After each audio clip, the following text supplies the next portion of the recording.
Do you remember that scene from the classic Hollywood movie The Last Samurai, when Tom Cruise, his character, is drenched in rain and he looks to the other samurai around him who are completely dry?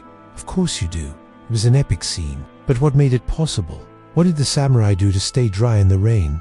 Hi friends, welcome to this channel. Today we'll be taking a look at how the samurai prepared themselves for a rainy day. Make sure to stay until the end to find out why they used an umbrella in one hand and a sword in the other. In the olden times in Japan, there were no such things as raincoats or umbrellas. So how did the samurai protect themselves from the rain and the mud? The answer is simple, but a little bit strange. They wore a large hat called the gashuku. Was a large round hat that was made from oiled paper or leather. It was big enough to cover the entire head and face, and it had a wide brim that could be bent upwards to protect the samurai's eyes from the rain. You might be wondering why the samurai did just turn the brim of their hats downwards to shield their faces from the rain.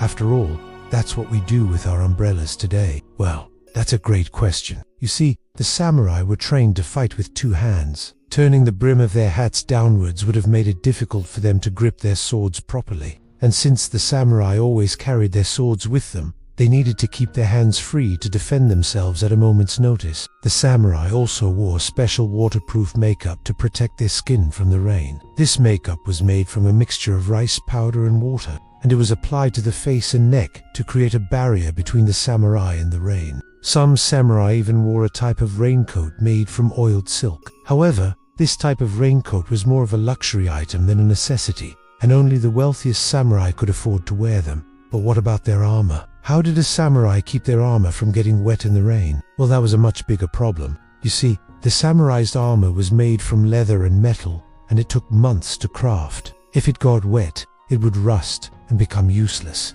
To prevent this, the samurai would cover their armor with a special type of cloth that was treated with a waterproofing agent. This cloth was called tenugui, and it was usually made from hemp or cotton. It was a lightweight, highly absorbent material that could absorb water and keep the armor dry. The samurai would also apply a type of wax to their armor to help keep it dry. This wax was made from the oil of the Japanese cedar tree, and it was applied to the armor with a special type of brush. The wax would create a thin coating over the armor. That would prevent water from soaking through the cloth and reaching the leather and metal underneath. With all of these preparations, the samurai were able to stay dry and comfortable in the rain. They were even able to fight in the rain without their weapons getting wet. That's why in the movie The Last Samurai, Tom Cruise's character and the other samurai were able to fight off the Japanese army, despite being drenched in rain. So next time you see a samurai movie or read a samurai story, pay close attention to the weather. Chances are the samurai have taken all the necessary precautions to stay dry and fight effectively in the rain.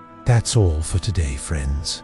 Thank you for watching. Don't forget to subscribe so you don't miss out on any of our videos. And until next time, stay dry in the rain.